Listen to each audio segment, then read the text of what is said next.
Assalamualaikum students, welcome to the 9th lecture of analytic number theory. Just first review the lecture number 8 जो हमने contents किए थे lecture number 8 के अंदर वो क्या क्या थे. Algorithm for finding the solution of linear congruences कि हमने linear congruences बनाई, उसका solution देखा कि कब exist करेगा और फिर उसका algorithm बनाया कि किस तरीके से हमारे पास अगर एक linear congruence given है तो उसका solution हम construct करेंगे. सेकेंड फिर हमने इन्हीं को यूज़ किया, पहले एक डेफिनेशन दी inverses of integers in some modulo m. इसका क्या मतलब है, हमने देखा कि उसकी एप्लीकेशंस ग्रुप थ्योरी के अंदर क्या हो सकती हैं. वो वाले ग्रुप जो कि इस फॉर्म के हैं जिसके अंदर हमारे पास कंग्रेसेस क्लासेस हैं with respect to some modulo n, यानी कि हम n एक इंटीजर फिक्स करेंगे, पॉजिटिव इंटीजर, और देखेंगे कि उसकी जो रिमाइंडर्स हैं उनकी जो सारी क्लासेस हैं उनसे जो ग्रुप बन रहा है. और फिर देखा कि अगर आपके पास एक क्लास गिवन है तो उसका इन्वर्स किस तरीके से फाइंड किया जा सकता है in the group which is a unique element for every particular element of the group. और फिर हमने लास्ट में ये किया था कि चाइनीज रिमाइंडर थ्योरम, यानी कि पहले हमने एक सिस्टम कंस्ट्रक्ट किया लीनियर कॉन्ग्रेसेस का और फिर देखा कि उसका सोल्यूशन कब एग्जिस्ट करेगा. तो हमने सिर्फ और सिर्फ पहले एक कंस्ट्रक्शन की थी कि हमारा सिस्टम से क्या मुराद है, और फिर अगर एक सिस्टम गिवन है तो उस सिस्टम के अंदर जो सोल्यूशन है उससे क्या मुराद है. तो सोल्यूशन को हम एक मिनट के लिए रिवाइज कर लेते हैं.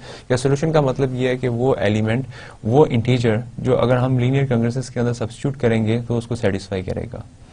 अगर हमारे पास एक से ज्यादा कॉन्ग्रेसेस गिवन है तो हम उस सॉल्यूशन को देख रहे हैं जो कि सारी की सारी कॉन्ग्रेसेस को साइमल्टेनियसली सेटिस्फाई करेगा. मिसाल के तौर पे हम एक एग्जांपल के लिए दोबारा रिविजिट करते हैं.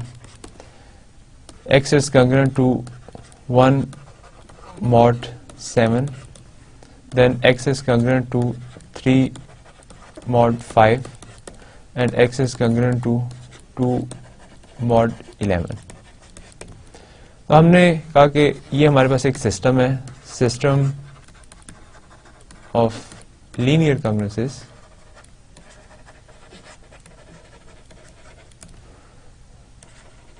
Consisting of 3 linear congruences. हमने कहा कि हम इसका सॉल्यूशन की एग्जिस्टेंस के बारे में बता सकते हैं कि सॉल्यूशन यकीनी तौर पे एग्जिस्ट करेगा.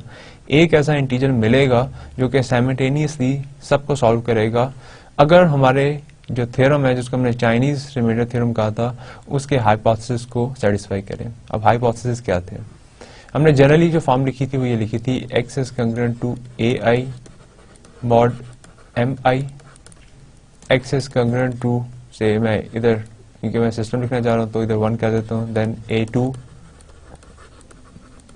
mod m2 and x is congruent to a3 mod m3.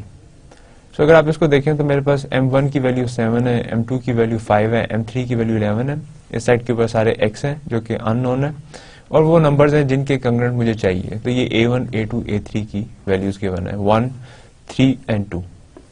जो हमने एक रिस्ट्रिक्शन लगाई थी वो ये थी कि m1 m2 के साथ रिलेटिवली प्राइम होना चाहिए, m1 m3 के साथ भी रिलेटिवली प्राइम होना चाहिए और m2 m3 के साथ भी रिलेटिवली प्राइम होना चाहिए. यानी कि जितने भी पॉसिबल पेयर्स बन सकते हैं m1 m2 m3, जितने भी mi's आ रहे हैं उन सब के जितने भी पॉजिटिव पेयर्स बन सकते हैं वो सारे के सारे आपस में रिलेटिवली प्राइम होने चाहिए. या दूसरे लफ्जों में कि जिनमें भी आप कॉन्ग्रेसेस कंसिडर कर रहे हैं उनके अंदर कोई भी चीज कॉमन नहीं होनी चाहिए. तो मेरे पास क्योंकि ये टोटल काउंट था m1 का, m2 और m3, तो इसके अंदर जो काउंट बन सकता था, जो पेयर्स बन सकते थे वो m1 का m2 के साथ था, m1 का m3 के साथ था या m2 का m3 के साथ था. इसके अलावा कोई पेयर नहीं बन सकता.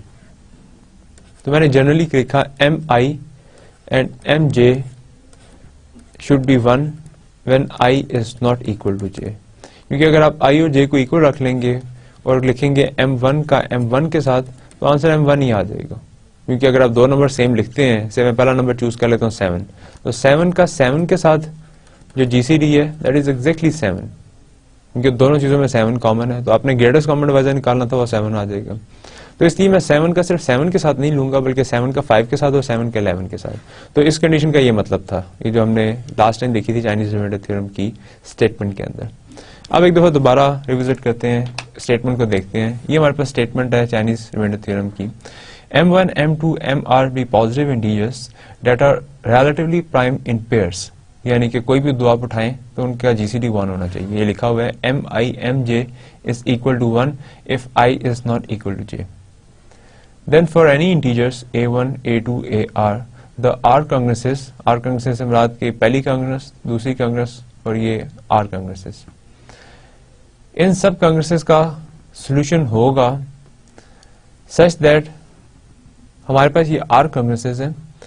अगर ये हाइपोथेसिस सेटिस्फाई हो रहा है तो हम कहेंगे कि इसका सोल्यूशन होगा, यानी कि एक x की ऐसी वैल्यू मिलेगी जो पहली कंग्रेस को भी सेटिस्फाई करेगी, दूसरी को भी, और जितनी भी उसके अंदर कंग्रेसेस है, इसके अंदर मैंने R कंग्रेसेस लिखी है इन जनरल, तो उनको सेटिस्फाई करेगी। और मोर ओवर ये कह रहे हैं कि any two solutions are congruent modulo the product M1 M2 MR, यानी कि कोई भी दो सोल्यूशंस देंगे तो वो कंग्रुएंट होंगे इस मॉड के अंदर। यानी कि इस मॉड का मतलब है कि जितने भी इसके अंदर M1 से लेके MR तक आ रहे हैं मैंने उन सब की प्रोडक्ट ले ली है। अब देखिए उसको प्रूफ करते हैं और फिर एक पर्टिकुलर एग्जांपल पे इसी को अप्लाई करके देखते हैं। Let M is equal to M1, M2, M3 up to MR, by which I mean the product of all MI's।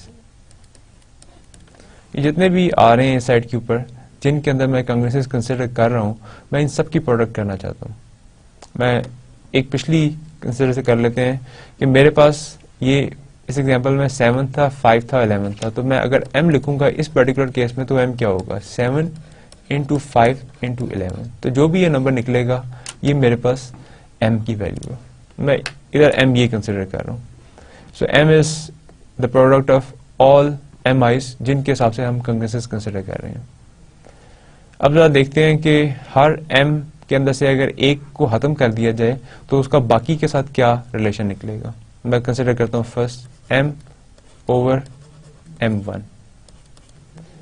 इस साइड पे आपके पास आ गया है M1 M2 up to MR over M1। M1 M1 से cancel हो गया, बाकी बचा M2 M3 से लेके MR तक। ये आपके पास प्रोडक्ट आ गई R-1 MI's की, एक उसमें से कम हो गया। अब M1 का इन सब के साथ क्या रिलेशन है।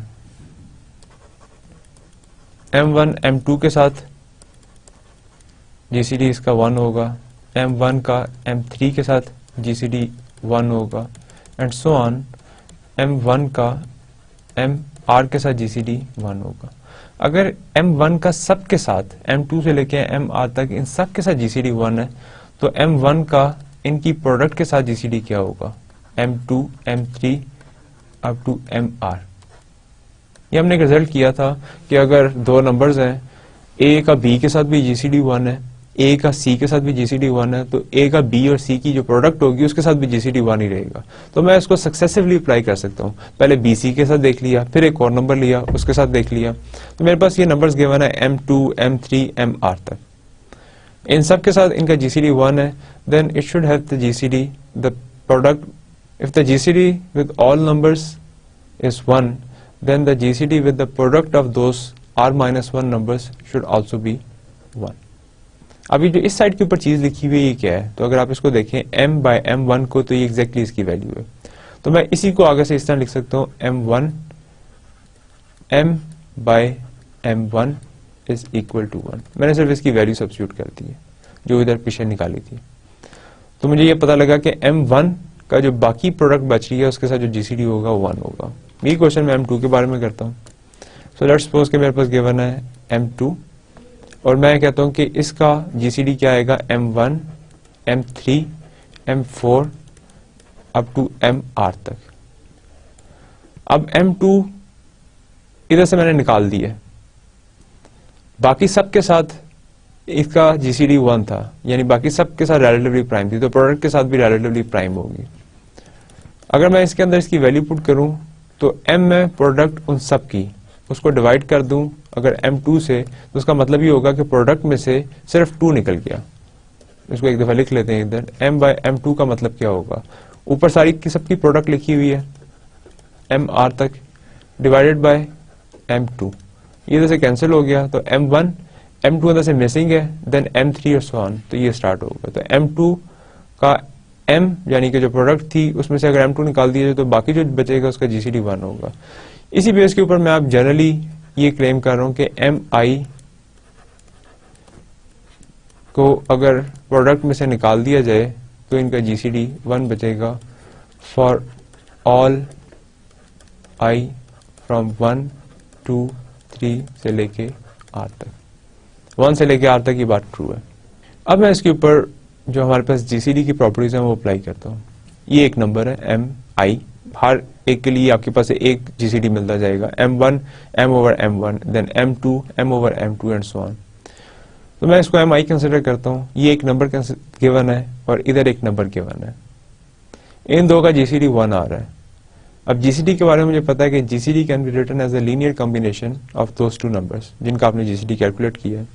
दिस मीन्स कि 1 can be written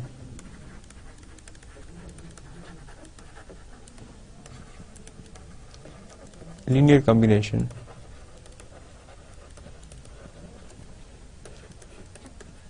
mi and m over mi, इन दोनों के लीनियर कॉम्बिनेशन में से लिखा जा सकता है। This implies there exists two integers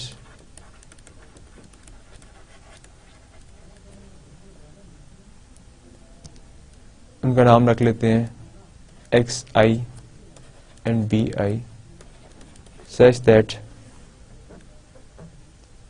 mi into xi plus m over m into bi is equal to 1। मैंने इधर पहला इंटीजर का नाम xi रख लिया और दूसरे का नाम bi रख लिया, और ये भी i जो है इन इक्वेशन के अंदर जो इसका इंडेक्स है ये रन कर रहा है 1 to r, तो पहले के लिए x1 और b1 होगा, दूसरे के लिए x2 और b2 एंड सो ऑन। तो ये पूरा सिस्टम लिखा हुआ है r इक्वेशंस का। क्योंकि सबकी बिहेवियर एक जैसा है तो मैं सिर्फ किसी एक को कंसिडर कर रहा हूँ जनरल इसके ऊपर वैल्यू रख के। अब मैं इसको देखता हूँ कि mi की जो डिविजिबिलिटी है वो इन दो नंबर्स के बारे में क्या कहती है। मैं इसको इस तरीके से लिख लेता हूँ, mi into xi is equal to 1 minus m over mi into bi। इस साइड के ऊपर एक पूरा नंबर लिखा हुआ है, इनके सेंटर में सब्ट्रैक्शन का साइन है, तो ये पूरा एक नंबर कंसिडर होगा। इसके अंदर दो नंबर्स की प्रोडक्ट है mi की और xi की, तो ये पूरा नंबर बराबर है mi इंटू समथिंग। इसका मतलब ये होगा कि mi should divide 1 minus m over mi into bi। इसका मतलब क्या होगा, कांग्रेस में देखते हैं इसका क्या मतलब है। इसका मतलब होगा कि m over mi into bi should be congruent to 1 mod mi। ये इसकी सिंपल कांग्रेस के अंदर इसका ये मतलब है। इसको बेशक आप इस साइड पे -1 कर लें या इस साइड पे लेके जाके 1 माइनस दिस करने से कोई फर्क नहीं पड़ेगा, because if a is congruent to b mod m, तो हमने फर्स्ट रिजल्ट प्रूव किया था, then b is also congruent to a mod m। इस लेवल तक हमने ये क्लेम किया कि आपको हर m ओवर mi के लिए एक bi ऐसा मिलेगा सच दैट कि आप उसके साथ उसे मल्टीप्लाई करेंगे और mi मॉड के अंदर से देखेंगे तो आपको आंसर 1 देगा, यानी ये एक दूसरे के इनवर्सेस हैं in the definition of inverses. अब हम इन bi's की वजह से क्लेम करते हैं कि हमारा सॉल्यूशन इस फॉर्म का होगा। Now we construct a solution x-steric of the system, और मैं क्लेम करता हूं कि x-steric जो है वो आप ये लें m1 पहली वैल्यू चूज की, इसके लिए एक b1 आपके पास आ जाएगा, इसको इसके साथ मल्टीप्लाई कर दें, और एक जो आपके पास ओरिजिनल जो कांग्रेसेस गिवन है उसमें से हर एक कांग्रेस का a1 आपके पास गिवन है, तो m1 के लिए a1 गिवन है, m2 के लिए a2 गिवन है, mr के लिए ar गिवन है। साथ साथ आप इनको मल्टीप्लाई करते जाएं, इस साइड पे a1 आ गया प्लस m ओवर m2 इधर से पता लगा कि इसके लिए एक B2 पड़ा होगा और ओरिजिनल गिवन है A2। इस तरह आप चलाते जाएं, सो ऑन, आपके पास लास्ट टर्म आएगी m/mr into BR and AR। हमने ये x तारीख एक नंबर कंस्ट्रक्ट किया। ये नंबर कंस्ट्रक्ट क्यों किया जा सकता है? mi गिवन थे और ai गिवन थे, तो इसका मतलब है कि मैंने एक तो mi, मैंने इस टोटल सम के अंदर कितनी क्वांटिटीज यूज की हैं? Small mi's, pi's, ai's and capital M। अगर आपके पास स्मॉल mi's गिवन हो m1 से लेके mr तक, तो क्या कैपिटल M बनाया जा सकता है? वो सिंपली उन सबकी प्रोडक्ट है, तो ये नंबर भी बन जाएगा।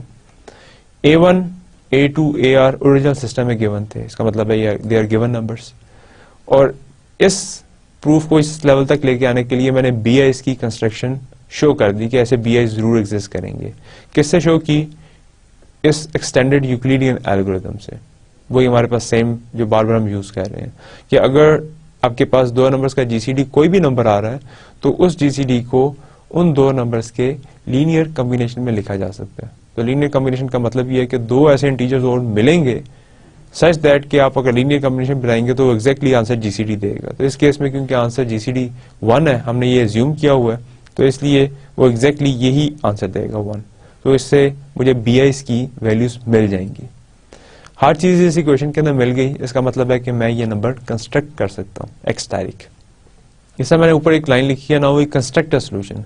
सो ऑब्वियसली मेरा क्लेम ये है कि यही सोल्यूशन होगा, और ये एक ऐसा सोल्यूशन होगा जो कि हर कांग्रेस को सेटिस्फाई करेगा जितनी भी आर गिवन है।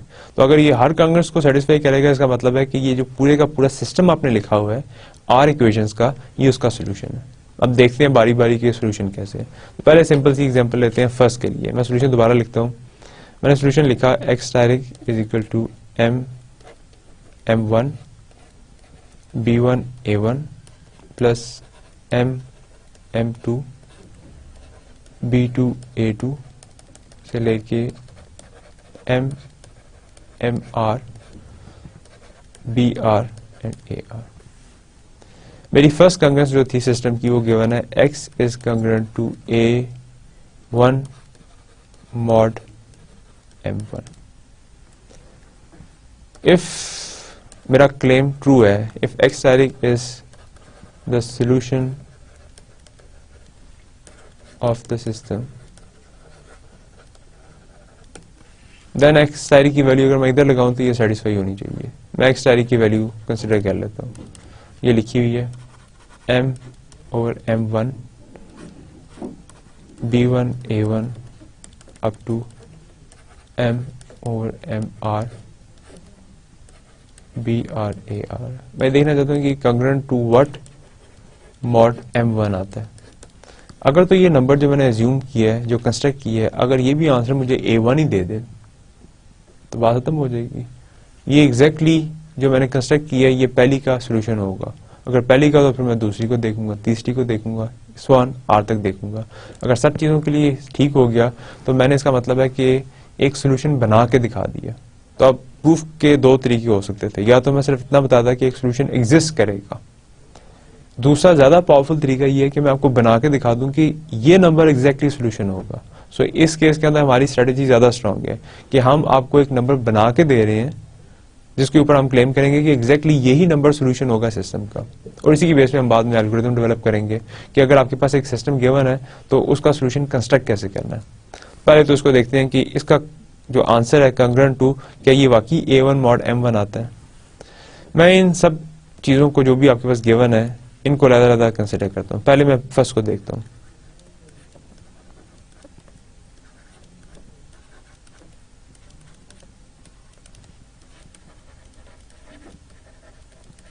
ये इसकी फर्स्ट पार्ट था, अगर आप देखें। सेकंड इसका था m/m2 into b2 a2 is congruent to what mod m1 and so on m/mr br ar is congruent to what mod m1। मैं बारी बारी सबका आंसर देता हूँ और फिर सम कर लूंगा, क्योंकि मुझे पता है कि कंग्रेसेस को ऐड किया जा सकता है अगर वो एक ही अंदर ही गिवन है, तो मैं उसको यूज करके मुझे टोटल का पता लग जाएगा कि ये कंग्रेस किसके बराबर आ रही है। पहली कंग्रेस के अंदर से अगर मैं इतने हिस्से को कंसिडर करूं m ओवर m1 b1 को, तो ये किसके कंग्रेंट होगी? मॉड m1 के। एक जरा पीछे चलते हैं, रिविजिट करते हैं। हमने कहा था कि हर mi के लिए एक bi मिलेगा सच दैट कि अगर आप उनको मल्टीप्लाई करेंगे तो कंग्रेंट टू 1 मॉड mi आएगा। तो अगर मैंने i की वैल्यू 1 फिक्स की हो तो ये क्या बनेगा? m over m1 into b1 is congruent to 1 mod m1। तो इधर मैं यही क्वेश्चन से पूछ रहा हूं कि m over m1 into b1 is congruent to what mod m1? It should be 1। अगर ये आपके पास है, ये a1 दोनों साइड्स में मल्टीप्लाई करवा दें क्योंकि मल्टीपल आप ले सकते हैं। तो m1 b1 a1 is congruent to a1 mod m1 आ गया। तो इस हिस्से का आंसर आपको मिल गया कि इस हिस्से का आंसर a1 होगा। अब दूसरे पे चलते हैं और सवाल देखते हैं। अगर मैं m ओवर m2 कंसिडर करूं, सिंपली इस हिस्से को, ये दोनों छोड़ देता हूं, b2 और a2 दोनों छोड़ देता हूं। सर ये पूछता हूं कि ये congruent to what mod m1 होगा? इस हिस्से के अंदर देखें कि m जो है ये प्रोडक्ट है m1 से लेके mr तक। मैं एक मिनट के लिए इसको यहां लिख लेता हूं। m1 m2 से लेके mr तक डिवाइड हो रही है m2 के साथ। इसका मतलब है कैंसिल होगा सिर्फ m2 के साथ। m1 अंदर पड़ा रहा। अगर इस साइड के ऊपर m1 इंटू समथिंग लिखा हो तो क्या m1 इस जो बाकी चीज बच रही है उसको डिवाइड करेगा? m1 को डिवाइड करता है। तो अगर आपने साथ कुछ और भी चीज लगा ली हो तो बहुत अच्छी बात है, वो और बड़ा मल्टीपल हो जाएगा। लेकिन अगर सिर्फ यहाँ m1 भी लगा होता तो इसने इसको डिवाइड कर देना था m1 ने m1 को। और अगर एक नंबर दूसरे नंबर को डिवाइड करता है तो उसकी कंग्रेस में वो किसके बराबर होगा? कंग्रेस में वो 0 के बराबर होगा। क्योंकि अगर आप इस 0 को उठा के, ये बेसिकली रिमाइंडर्स बता रही है आपको, तो अगर आपके पास यहाँ एग्जैक्ट डिविजिबिलिटी हो रही है तो रिमाइंडर क्या आएगा? 0। अब आप इसके साथ ये b2 a2 दोनों साइडों में मल्टीप्लाई कर भी लें अगर, this is equality. So m2 इधर b2 a2 लगा भी दें तो इधर 0 को तो कोई फर्क नहीं पड़ेगा, मॉड m1 रहेगा। इसी तरीके से मैं बाकी सबके अंदर पूछता हूं कि क्या आप प्रोडक्ट में से m1 को तो नहीं निकाल रहे? इधर आप प्रोडक्ट में से m2 को निकालेंगे, m1 फिर भी पड़ा रहा। अगली दफा प्रोडक्ट में से m3 को निकालेंगे, फिर भी m1 पड़ा रहा। और लास्ट में आप प्रोडक्ट में से mr को निकालेंगे, बाकी m1 से लेके mr-1 तक तो वैसे ही पड़े रहे। इसका मतलब है कि स्वाइप पहली कांग्रेस को छोड़ के बाकी सब के अंदर m1 पड़ा होगा। अगर सबके अंदर m1 पड़ा होगा तो m1 को डिवाइड कर रहा है और ऑटोमेटिकली उसके हर मल्टीपल को भी डिवाइड करेगा। इसका मतलब है कि बाकी सबका आंसर तो 0 ही रहना है क्योंकि सब के अंदर m1 पड़ा हुआ है। तो बाकी सबका आंसर 0 आ गया, इसका आंसर a1 आ रहा है।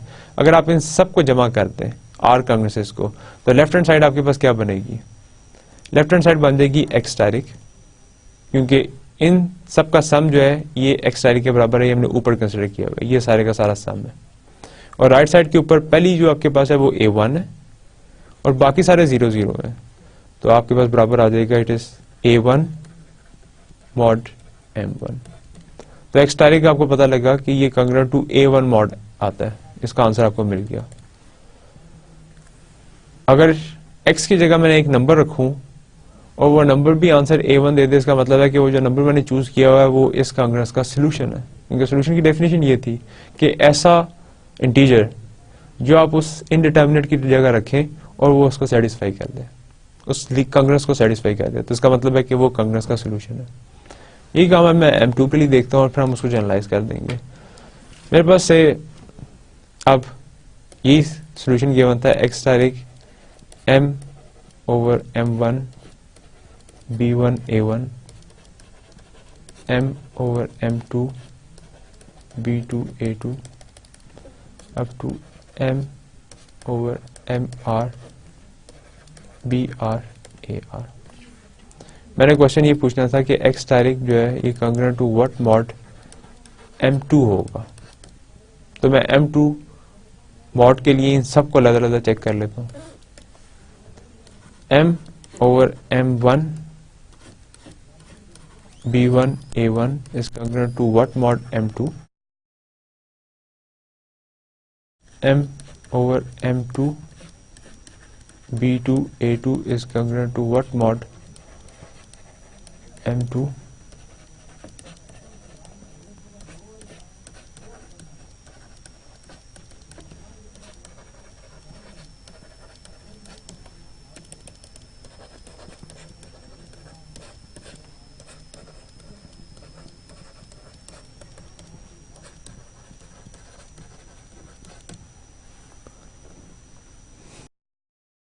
तो हम सारी की सारी ये कंग्रेसेस मॉड M2 के अंदर कंसिडर कर रहे हैं। मैं इस एक कंग्रेस को एक स्पेशल कंसिडरेशन देता हूँ, पहले बाकी को कंसिडर करता हूँ। ये M प्रोडक्ट थी M1 से लेके MR तक थी, इसमें से सिर्फ M1 आप निकाल रहे हैं, M2 क्या रहेगा इधर, ऑफ कोर्स क्योंकि सिर्फ M1 निकल रहा है, M2 इधर लिखा होगा। M2 into something is congruent to what mod M2। M2 के अगर सामने M2 लिखा हुआ है तो उसको डिवाइड करेगा, अगर M2 M2 को डिवाइड करता है तो M2 के हर मल्टीपल को भी डिवाइड करेगा। 0 आ गया। इसके अंदर क्या M2 पड़ा हुआ है, क्योंकि मैं मॉड M2 चेक कर रहा हूँ, इधर भी पड़ा हुआ है। इधर मैं प्रोडक्ट में से MR को निकाल रहा हूँ, लास्ट वाले को, क्या M2 पड़ा हुआ है, ये सारे के सारे 0 हो गए। इसके अंदर प्रॉब्लम ये है कि मैंने M2 को माइनस कर दिया है। अब मैं इसको ये नहीं कह सकता कि ये डिवाइड करेगा, मुझे नहीं पता, तो उसके लिए जो मैंने रिजल्ट पहले निकाला है उसको यूज करूंगा कि M2 और B2 जो है वो कंग्रुएंट होगा 1 मॉड M2 के। दोनों साइडों पे मैं इसी A2 को मल्टीप्लाई कर देता हूँ, तो M2 B2 और साथ A2 is congruent to A2 mod M2। तो ये वाली कंग्रेस मुझे A2 आंसर दे रही है, इधर मैं A2 लगा दूंगा। इस सारी कंग्रेसेस को आपस में ऐड करूंगा, लेफ्ट साइड ऐड होके x तारीख बनाएगी। दिस पहली क्वांटिटी लिखी हुई है, प्लस ये सेकंड क्वांटिटी है, प्लस थर्ड क्वांटिटी और लास्ट क्वांटिटी ये लिखी हुई है। तो अगर आप इन सब को सम करेंगे तो ये लिखा जाएगा, ये विच इज एग्जैक्टली x तारीख। और राइट साइड के ऊपर सारी की सारी 0 except this one, so A2 आ गया मॉड M2। और इस तरह सो ऑन मेरे पास x तारीख is congruent to AR mod MR भी होगा। इन सब की बेसिस के ऊपर मैं ये क्लेम कर सकता हूं कि x तारीख is solution of the system of linear congruences. तो ये हमने पहला पार्ट इसका प्रूफ कर दिया। अब नेक्स्ट पार्ट ये है कि अगर हम कोई भी दो सॉल्यूशंस दें तो वो किस मॉड के अंदर सेम रहेंगे। तो सब हम एक मॉड के अंदर, क्योंकि हमने देखा था पिछले भी जितने हमने थ्योरम्स किए हैं, हम उनको देखने की कोशिश कर रहे हैं कि अंडर सम पर्टिकुलर मॉड कितने डिफरेंट सॉल्यूशंस आ सकते हैं। तो इधर हम ये क्लेम कर रहे हैं कि अगर आप ये वाला मॉड कंसिडर करेंगे जो कि m आइस की प्रोडक्ट से मिलके बनता है, तो सोल्यूशन जो है वो सेम ही रहेगा, सोल्यूशन चेंज नहीं होगा एक मॉड के अंदर। तो अब पहले मैं उसी को देखते हैं, उसकी कंसिडर करते हैं। से x तारीख आपने एक सोल्यूशन निकाला, वो ये है m/m1 b1 a1 से लेके mr BR AR is a solution.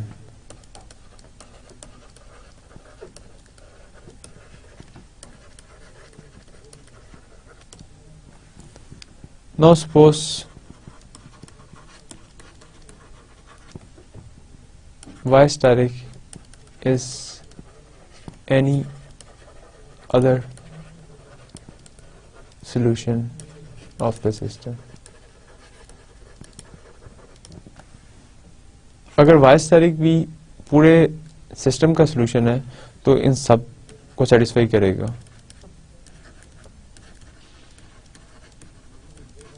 से लेके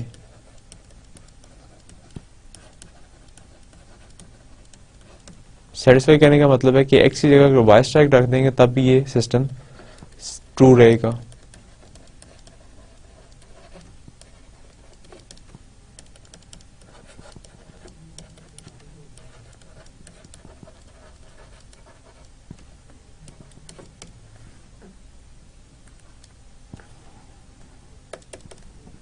एक्स तारीख का भी यही काम था, वाई तारीख का भी यही काम है इसका मतलब ये होगा कि x स्टैटिक और y स्टैटिक आपस में कांग्रुएंट हो जाएंगे हर मॉड के अंदर।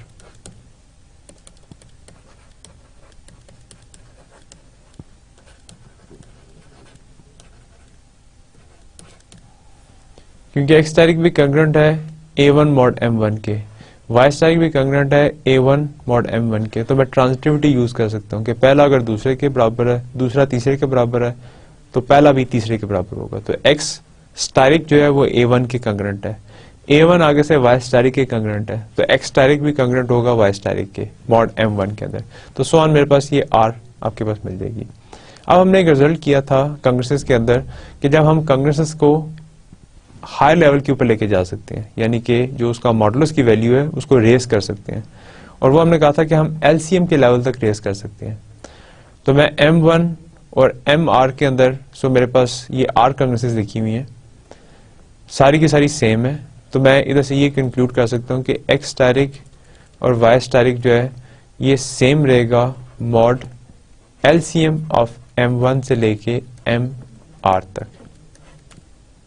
सो इसका मतलब है R नंबर्स का LCM, लीस्ट कॉमन मल्टीपल। तो अगर आपके पास 2 का डिफाइन है तो 3 का भी निकाल सकते हैं। मिसाल के तौर पे अगर आप 3 का LCM निकालना चाहते हैं तो पहले उनमें से किसी 2 का निकालें और जो आंसर आया उसको तीसरे के साथ LCM ले लें। अगर 4 का निकालना चाहते हैं तो पहले 2 का निकालें, उसका तीसरे के साथ LCM ले लें, फिर एक LCM आ जाएगा, उसका चौथे नंबर से ले लें। तो फाइनली आपके पास जितने मर्जी फाइनाइट मैनी नंबर्स का LCM कैलकुलेट किया जा सकता है। अब हमारे पास ये चीज़ें तक आ गई और साथ ये इन्फॉर्मेशन हमारे पास हाइपोथेसिस में गिवन है कि MI और MJ इनका GCD 1 है। और अगर आप याद करें तो हमने शुरू में किया था कि अगर 2 नंबर्स का GCD 1 आ जाए तो उसका मतलब ये होगा कि उनका LCM बराबर है उनकी प्रोडक्ट के। तो ये सारे के सारे नंबर्स का GCD जो है 1 है, इसका मतलब है कि इनका LCM जो है बराबर होगा इनकी प्रोडक्ट के। दिस इम्प्लाइज x स्टैटिक इज कांग्रुएंट टू y स्टैटिक मॉड इनकी प्रोडक्ट, और इनकी प्रोडक्ट को हमने नाम M दिया हुआ है। तो दिस मीन्स कि कोई भी 2 सॉल्यूशंस अगर आप कंसिडर कर लें डिफरेंट, तो वो मॉड M के अंदर सेम ही होंगे, या दूसरे लफ्जों में मॉड M के अंदर इसका यूनिक सोल्यूशन पड़ा होगा इस सिस्टम का। जिसके साथ ही हमारा थ्योरम जो है कंक्लूड होता है। अब हम इसकी एक एग्जांपल देखते हैं कि किस तरीके से हम इस थ्योरम को यूज करते हुए उस सोल्यूशन को कंस्ट्रक्ट कर सकते हैं। सो हम एक एग्जांपल कंसिडर करते हैं, एक सिस्टम लिखते हैं और देखते हैं कि इस थ्योरम को किस तरह अप्लाई कर सकते हैं उसका सोल्यूशन देखने के लिए। तो हमारे पास सिस्टम जो गिवन है that is x is congruent to 1 mod 7, x is congruent to 3 mod 11 and x is congruent to 5 mod 13। हमारे पास कितनी इक्वेशंस गिवन है? अगर मैं R इक्वेशंस को कंसिडर करूं लीनियर कांग्रुएंसेस को, तो 3 लीनियर कांग्रुएंसेस गिवन है। मेरे पास A1 की वैल्यू 1 है, A2 की वैल्यू 3 है एंड A3 की वैल्यू 5 है। इसके बाद मेरे पास MI की वैल्यूज गिवन है, M1 is 7, M2 is 11 and M3 is 13। First condition जो मैंने चेक करनी है चाइनीज रिमाइंडर थ्योरम को अप्लाई करने के लिए कि जिन मॉड्यूल्स के अंदर लीनियर कांग्रुएंसेस गिवन थी वो सारे के सारे रिलेटिवली प्राइम होने चाहिए। 7 11 के साथ GCD 1 देता है, 11 13 प्राइम नंबर्स मैंने सारे चूज किए हैं, 7 is a prime, 11 is a prime, 13 is a prime. तो प्राइम नंबर्स तो अपने साथ किसी को भी कॉमन नहीं लिख सकते, तो 7 11 का भी GCD 1 होगा, 11 13 का भी 1 होगा और 7 और 13 इनका भी GCD 1 होगा। तो इसका मतलब है कि कंडीशन सेटिस्फाई हो रही है। अब सिर्फ यही एक कंडीशन है, यही एक हाइपोथेसिस है चाइनीज रिमाइंडर थ्योरम का। Whenever it is true, the system must have a solution। अब वो देखना है कि वो सोल्यूशन है क्या। पहला स्टेप हमने क्या किया, हमने थ्योरम के प्रूफ के अंदर M कंस्ट्रक्ट किया जो कि जितने भी MIs आ रहे थे उनकी प्रोडक्ट थी। तो हमारे पास 3 MIs आ रहे हैं, इसका मतलब है कि वो 3 MIs की प्रोडक्ट होगी। 3 MIs कौन से हैं? 7 11 एंड 13। सो अगर हम इसको कैलकुलेट करें 7 इंटू 11 टू 13 तो ये हमारे पास आएगा 11 इंटू 13 इज 143 और इसको इसके साथ मल्टीप्लाई करेंगे तो इट इज 1001। ये हमारे पास m की वैल्यू आ गई। अब हमारे पास जनरल सोल्यूशन अगर आप जहन में रखें तो उसके अंदर आपके पास कैपिटल M की ज़रूरत थी, हमने बना लिया। स्मॉल mi की ज़रूरत नहीं थी, ai की ज़रूरत थी और साथ bi की ज़रूरत थी, और bi निकालने के लिए हमें ये यूज़ करने पड़ेंगे। तो पहली चीज़ मैं पहला लिखता हूँ, m over m1 into b1 is congruent to 1 mod m1। सो मैं सिर्फ और सिर्फ इसकी वैल्यूज पुट करता हूँ, देखता हूँ कि हम किस तरीके से निकाल रहे हैं। कैपिटल M मेरे पास 7 इंटू 11 इंटू 13 है, डिवाइड करना है मैंने इसे 7 के साथ, तो अगर 7 कट जाएगा तो बाकी मेरे पास बचेगा m2 into m3 which is 11 into 13। तो 11 into 13 b1 is congruent to 1 mod m1 which is 7। मुझे इसकी वैल्यू चाहिए। So 11 into 13 is what? It is 143. 143 into b1 is congruent to 1 mod 7। इसका सोल्यूशन एग्जिस्ट करता है। सो अभी आपके पास ये बड़ी सिंपल सी एक लीनियर कॉन्ग्रुएंस गिवन है, ax is congruent to b mod c की फॉर्म के अंदर। इसका सोल्यूशन एग्जिस्ट करेगा अगर 143 और 7 जो है इसका जीसीडी डिवाइड करेगा 1 को। 7 और 143 का जीसीडी क्या आएगा, ये ऑब्वियस है। 143 11 इंटू 13 से बन रहा है, तो 7 और 143 में कुछ भी कॉमन नहीं है, जीसीडी 1 आएगा। 1 को डिवाइड कर इसका सिस्टम का सोल्यूशन यकीनी तौर पे एग्जिस्ट करेगा। तरीका वही है कि 143 के लिए और 7 के लिए जिनका जीसीडी 1 आ रहा है, मैं Euclidean extended Euclidean algorithm apply करूंगा और देखूंगा कि 143 और 7 के किस लीनियर कॉम्बिनेशन से 1 को लिखा जा सकता है, और फिर तो से मेरे पास b की वैल्यू निकल आएगी। सो पहले देखते हैं, मैं 143 और 7 के लिए यूक्लिडियन एल्गोरिथम अप्लाई करता हूँ। 7 2s are 14 and then it is 0 0, so it is 3। so first step is 143 is equal to 7 into 20 plus 3। next step, अब मेरे पास 7 मेरे पास जो है ये इस साइड पोजीशन पे आ जाएगा और रिमाइंडर जो आया था वो डिवाइजर बन जाएगा। तो next step is 7 3 2s are 6 और 1 बचा।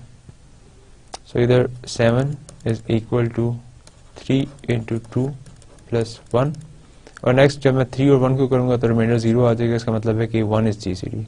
अब मैंने इसको 143 के और 7 के लीनियर कॉम्बिनेशन में लिखना है, तो पहले इधर से 1 की वैल्यू निकालता हूँ। 1 is equal to 7 minus 3 into 2, then ऊपर वाली से 3 की वैल्यू निकालता हूँ। सो 3 is equal to 143 minus 7 into 20, तो इधर पर सब्स्टिट्यूट कर देता हूँ। 1 is equal to 7 minus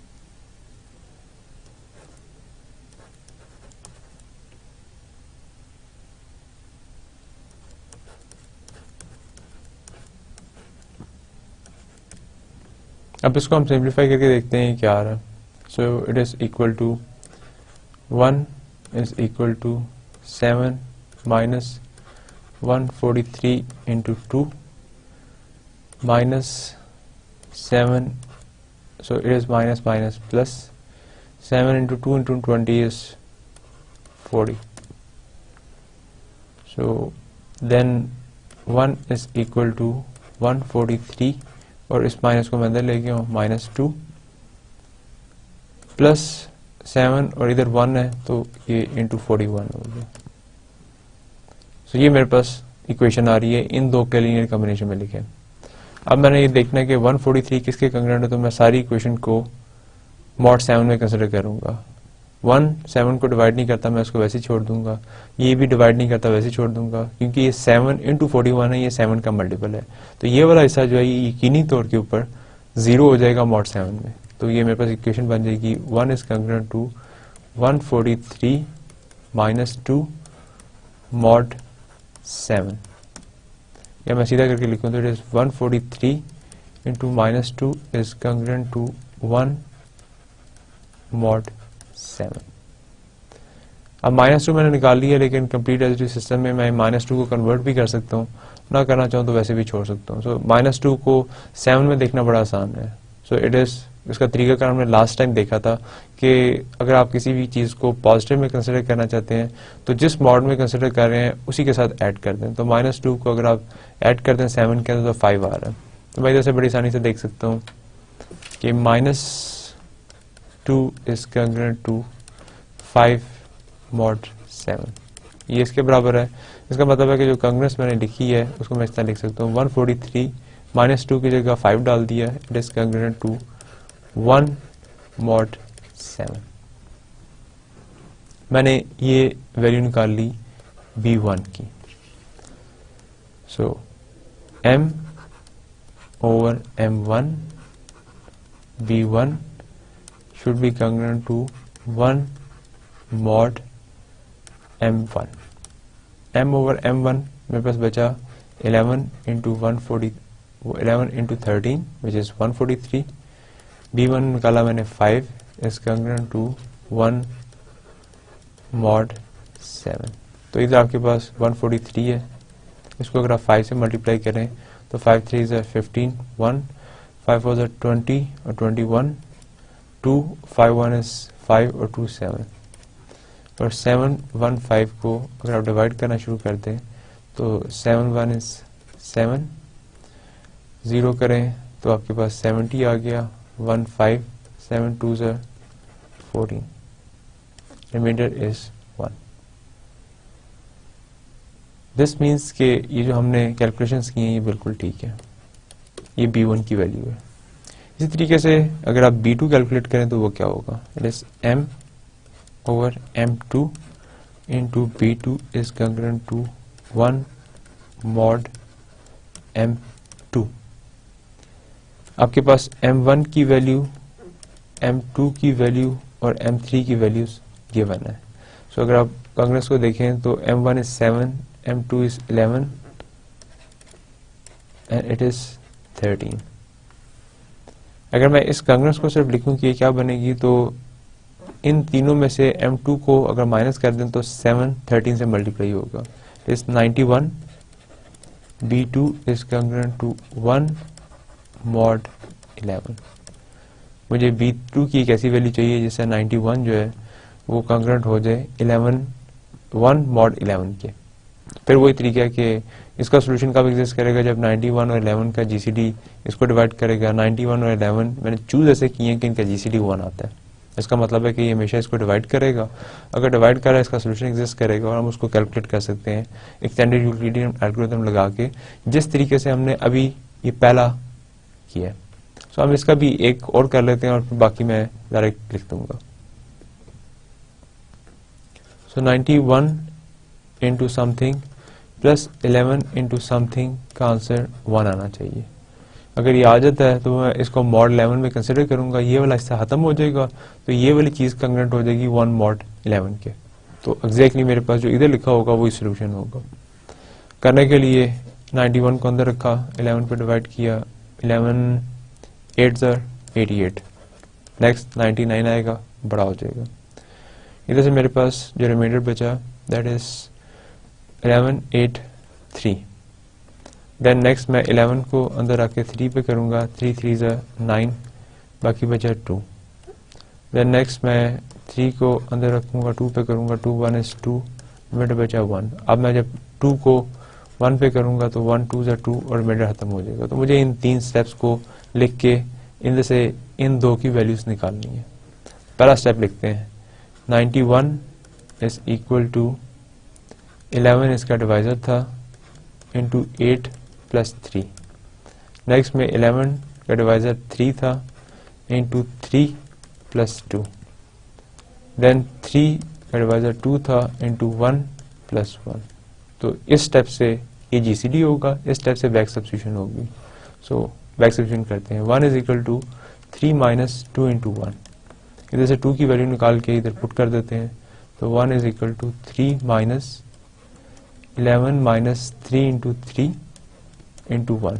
तो 1 कोई फर्क नहीं डालेगा, इस 3 माइनस 11 प्लस 3 इंटू 3। तो माइनस 11 एक साइड पे कर लेते हैं, 3 कॉमन लेंगे तो इधर 1 बचेगा और इधर 3 है तो अंदर 4 हो जाएगा। अब इधर से हम 3 की वैल्यू निकाल सकते हैं, 3 इज 91 माइनस 11 इंटू 8, इधर पुट कर देते हैं तो 1 is equal to minus 1 minus 11 plus 91 minus 11 into 8, ये 3 की वैल्यू आ गई और साथ 4 आ गया। So 1 is equal to minus 11 plus 91 into 4 minus 11, 8 4 32, ये आपके पास आ गया। और इसको कंबाइन करके लिखेंगे तो it is 1 is equal to 11 मैंने कॉमन ले लिया और माइनस अंदर के साथ लगा देते हैं, तो 11 into minus 33 plus 91 into 4 is congruent to 1 is equal to 1 इस केस में आ रहा है। तो ये दोनों वैल्यूज मैंने कैलकुलेट कर ली।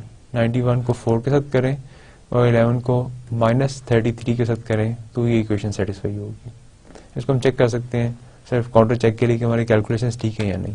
तो हमने इक्वेशन ये निकाली है 91 into 4 plus 11 into minus 33 is equal to 1। तो 91 को 4 से मल्टीप्लाई करते हैं, 4 1 इज 4, 4 9 इज 36। अब 33 को 11 से करते हैं,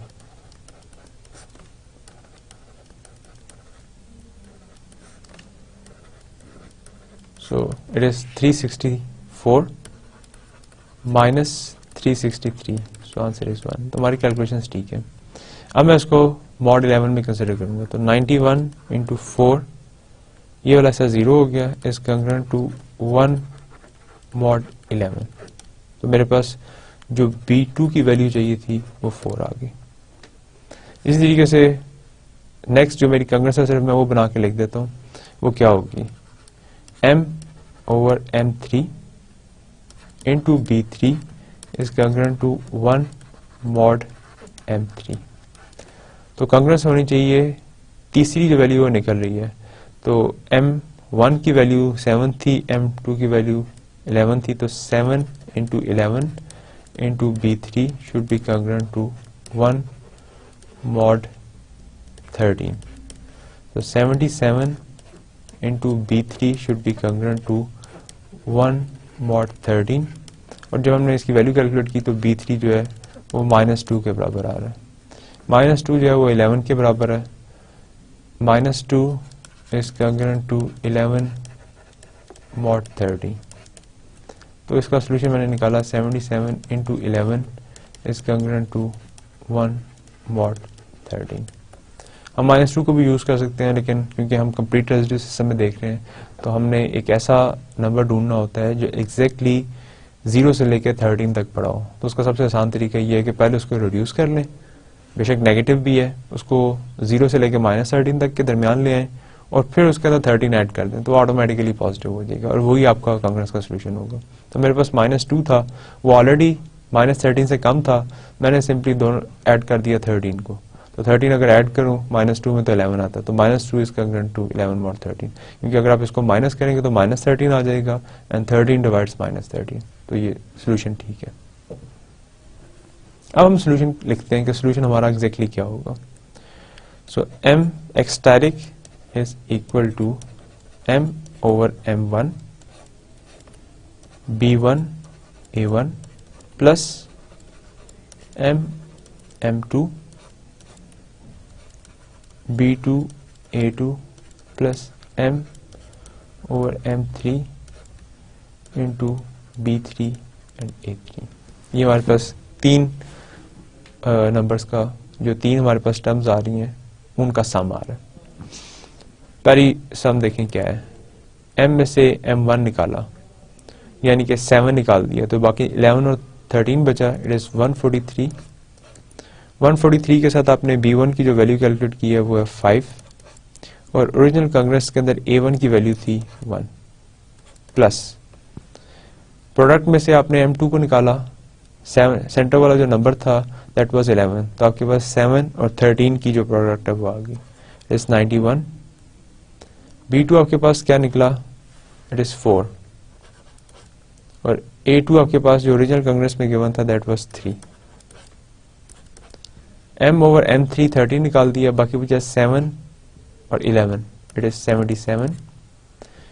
B3 अभी आपने कैलकुलेट किया है, 11 की जगह मैं -2 यूज कर लेता हूँ ताकि कैलकुलेशन छोटी हो जाए, और साथ A3 की वैल्यू ओरिजिनल कॉन्ग्रुएंस में गिवन थी 5। इस सब को अगर आप सम करेंगे तो 1422 आ रहा है एक्सटैटिक।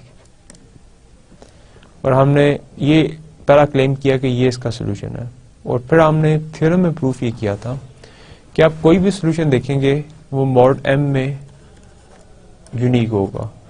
अगर हमारे पास ये केस हो तो मॉड m क्या बन रहा है 7 इंटू 11 इंटू 13 विच इज 1001। तो क्वेश्चन ये है कि 1422 कांग्रेंट किसके है मॉड 1001 के अंदर। डिवाइड करके देखते हैं 1422 डिवाइड बाय 1001, क्योंकि दो दफा जाएगा 2000 हो जाएगा तो सिर्फ 1 टाइम जाएगा। इस 1001 2 में से 1 1 2 एंड 421 के कंग्रेंट होगा 1001 के अंदर। अब 421 के बारे में हमारा ये क्लेम है कि जो हमने ओरिजिनल सिस्टम लिखा था उसका कॉमन सोल्यूशन है। ओरिजिनल सिस्टम को एक दफा दोबारा लिख लेते हैं। हमारे पास है x is congruent to 1 mod 7, x is congruent to 3 mod 11 and x is congruent to 5 mod 13। हमने सोल्यूशन निकाला x डायरेक्ट mod 1001 के अंदर, और वो हमने क्लेम किया कि वो सोल्यूशन हमारे पास आ रहा है 421। देखते हैं 421 पहली कंग्रेंस को सेटिस्फाई करता है। 421 इज कंग्रेंट टू 1 mod 7, क्या ये ट्रू है? 421 में से 1 को माइनस करेंगे 420 बचेगा। क्या 7 डिवाइड करता है 420 को? ऑब्वियस है, 7 6 42, 7 60s आर 420 ये डिवाइड करता है। या दूसरे लफ्जों में एक और तरीका भी है कि क्योंकि हम रिमाइंडर्स देख रहे हैं तो 421 का रिमाइंडर चेक कर लें क्या आता है। 421 का रिमाइंडर 420 अंदर से 7 का मल्टीपल है, बाकी रिमाइंडर 1 आ रहा है, तो ये ट्रू लिखा हुआ है। नेक्स्ट चलते हैं, इधर 421 पुट किया और क्वेश्चन पूछते हैं कि क्या ये भी कंग्रेंस ठीक है मॉड 11 के। सो एक तरीका वही है कि मैं इसका रिमाइंडर चेक कर लूँ, दूसरा है कि माइनस करके डिविजिबिलिटी चेक कर लूँ। तो अगर आप 421 को सिंपली डिवाइड करना शुरू कर दें 11 से, तो 11 3s are 33, क्योंकि 4 पे 44 हो जाएगा। 12 में से आपके पास 3 जाएंगे, 9 बचा, इधर से ये 91, 11 8s are 88, रिमाइंडर 3 बचा, तो 421 3 रिमाइंडर दे रहा है, इसका मतलब है कि ये ट्रू है। या 421 में से अगर आप 3 माइनस करेंगे तो 11 जो है वो डिवाइड करेगा 418 को, ये भी ट्रू है। और लास्ट आपके पास है 421 इज कंग्रेंट टू 5 mod 13। इसको देखें, 421 को 13 पे करना शुरू करें, 13 3s are 39, बाकी आपके पास बचा 12 में से 9 3 1, 13 2s are 26, बाकी बचा 5, ये 5 रिमाइंडर आ रहा है, ये गिवन है। इसका मतलब ये है कि x की जगह अगर आप 421 रख दें तो ये इस सारी की सारी लीनियर कंग्रेंसेस को सेटिस्फाई करता है, तो ये इसका सोल्यूशन है। अब वो कहते हैं कि अगर आपको और सोल्यूशन चाहिए तो वो सारे के सारे मॉड 1001 पड़े हुए हैं, यानी कि वो इस फॉर्म के हैं 421 plus 1001 into t for all t belongs to integers. इसकी वजह क्या है? इसकी वजह क्या है? अगर हमारे पास ये लिखा हुआ है कि x डायरेक्ट जो भी सोल्यूशन होगा वो कंग्रेंट होगा 421 मॉड 1001, तो इसका मतलब क्या होगा? इसका मतलब यह है कि x डायरेक्ट माइनस 421 को 1001 जो है वो डिवाइड करेगा। सो x डायरेक्ट माइनस 421 को डिवाइड करेगा 1001। डिविजिबिलिटी की डेफिनेशन क्या कहती है? There exist an integer t such that के 1001 का मल्टीपल इसके बराबर होगा। x direct minus 421 should be equal to 1001 into some t। So इसको सीधा करके लिख लें तो x direct is equal to 421 plus 1001 into t, और ये हम क्लेम कर रहे हैं कि बाकी सारे सॉल्यूशंस इस फॉर्म के होंगे। और ये हमने क्लेम क्यों किया है? ये हमने प्रूफ किया था कि अगर आपके पास एक सोल्यूशन के अलावा कोई दूसरा सोल्यूशन आता है तो वो मॉड 1001 के अंदर यानी कि मॉड m के अंदर सेम होंगे। तो हमारे पास m की ये वैल्यू है तो इसलिए ये सेम होंगे। तो इसका मतलब है कि सबसे छोटा सोल्यूशन 421 होगा।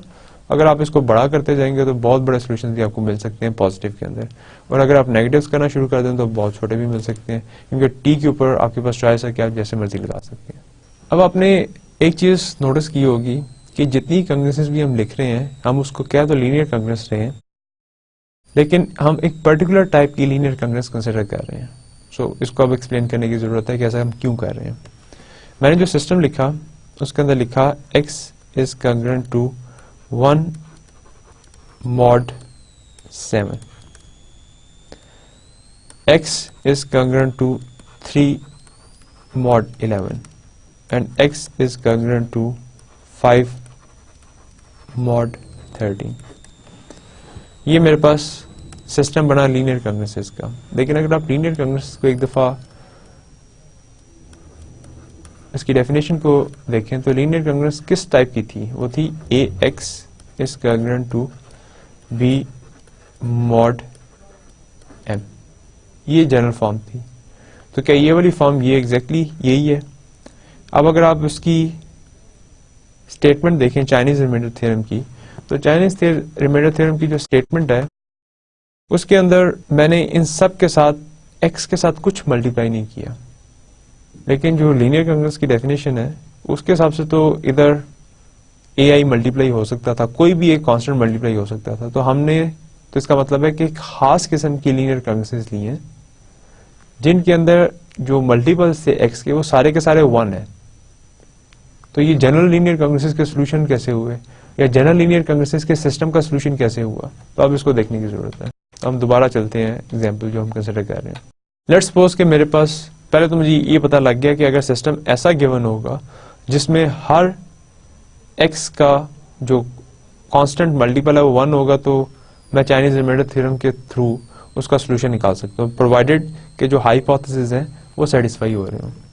लेकिन अब हम एक एग्जांपल कंसिडर करते हैं जिसमें ये वैल्यूज 1 नहीं है, तो क्या उसका भी चाइनीज रिमाइंडर थ्योरम के थ्रू सॉल्यूशन निकाला जा सकता है? So let's see one example. x is congruent to 1 mod 4, 2x is congruent to 3 mod 5 and 4x is congruent to 5 mod 7। Question आपके पास है सॉल्व द सिस्टम, या मैं इस तरह कह सकता हूं कि find a solution of the system if it exist. मुझे नहीं पता कि सॉल्यूशन एग्जिस्ट करता भी है या नहीं करता। तो अगर इस तरह का मेरे पास सिस्टम गिवन है तो ऑब्वियसली मैं इसके ऊपर चाइनीज रिमाइंडर थ्योरम तो अप्लाई नहीं कर सकता, क्योंकि चाइनीज रिमाइंडर थ्योरम की अभी मैंने आपको स्टेटमेंट दिखाई है कि उन सब x साइज के साथ कुछ भी नहीं लगा हुआ, या दूसरे लफ्जों में जो मल्टीपल है वो 1 है। तो इस साइड के ऊपर सबके साथ 1 होना चाहिए था, और इधर जो m आइज थे वो सारे के सारे आपस में रिलेटिवली प्राइम होने चाहिए थे। तो इधर तो एक चीज तो सेटिस्फाई हो रही है, m1 की वैल्यू 4 है, m2 की 5 है, 7 है, ये सारे के सारे आपस में इनका GCD 1 है। तो for this up to this point it is no problem. लेकिन यहाँ प्रॉब्लम है, इसको क्या करें? अब हम इससे एक नया सिस्टम कंस्ट्रक्ट करने की कोशिश करेंगे जो कि इस फॉर्म का हो, जिस तरह की ऊपर वाली फॉर्म गिवन है, और फिर उसका सोल्यूशन निकाल लेंगे। अब क्वेश्चन ये है कि ये उस वक्त पॉसिबल होगा अगर हर लीनियर कंग्रेस का सोल्यूशन पड़ा हो। इस लीनियर कंग्रेस का अगर सोल्यूशन पड़ा हुआ है तो x की एक वैल्यू निकल आएगी।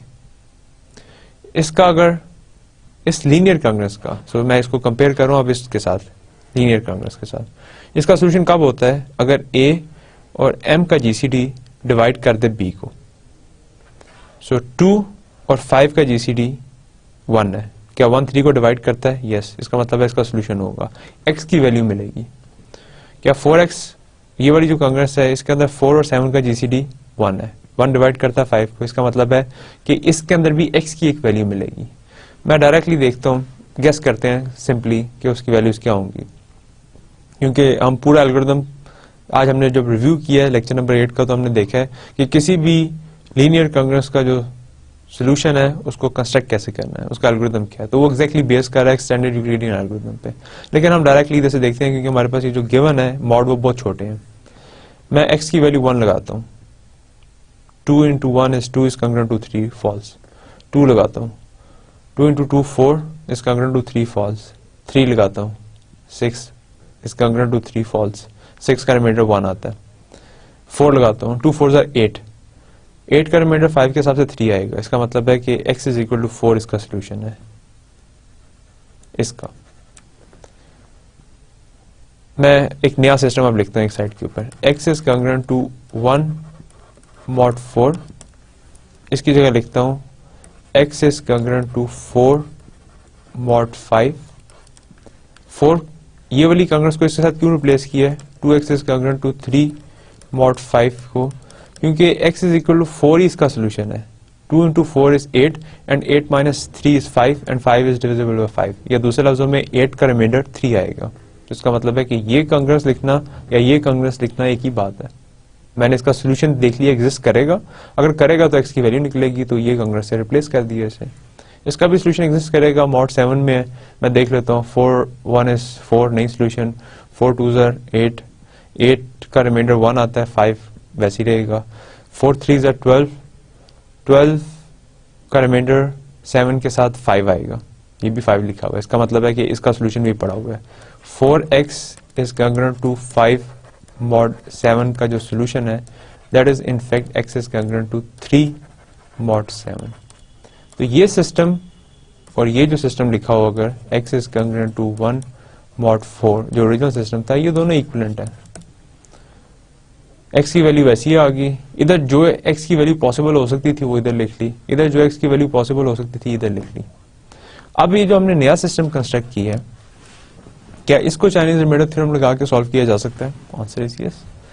सारे के सारे एक्सरसाइज के जो कोएफिशिएंट्स हैं वो 1 हो गए और मॉडुलस तो मैंने चेंज किए ही नहीं, सिर्फ और सिर्फ ये एआईज पे इफेक्ट आ रहा था।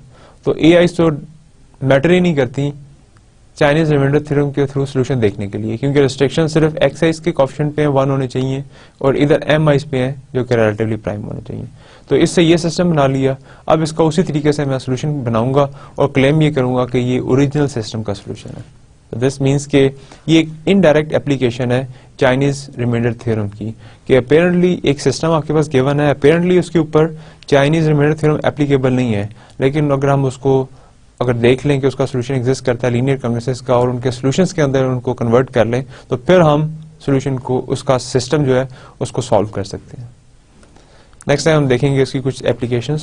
सो आज हमने लेक्चर 9 के अंदर जो चीज़ें पढ़ी हैं, इसके अंदर हमने सबसे पहले चाइनीज रिमाइंडर थ्योरम का प्रूफ देखा है कि चाइनीज रिमाइंडर थ्योरम को कैसे हम प्रूफ करेंगे, किधर उसका सोल्यूशन पड़ा होगा, मॉड किस चीज़ के अंदर जो कि प्रोडक्ट है सारे एम आइज की, और उसका सोल्यूशन कंस्ट्रक्ट कैसे करना है।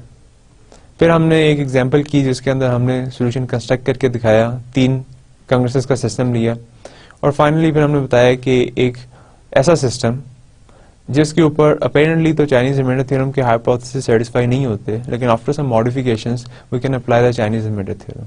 तो इसके साथ ही हम आज का लेक्चर कंक्लूड करते हैं। Thank you very much.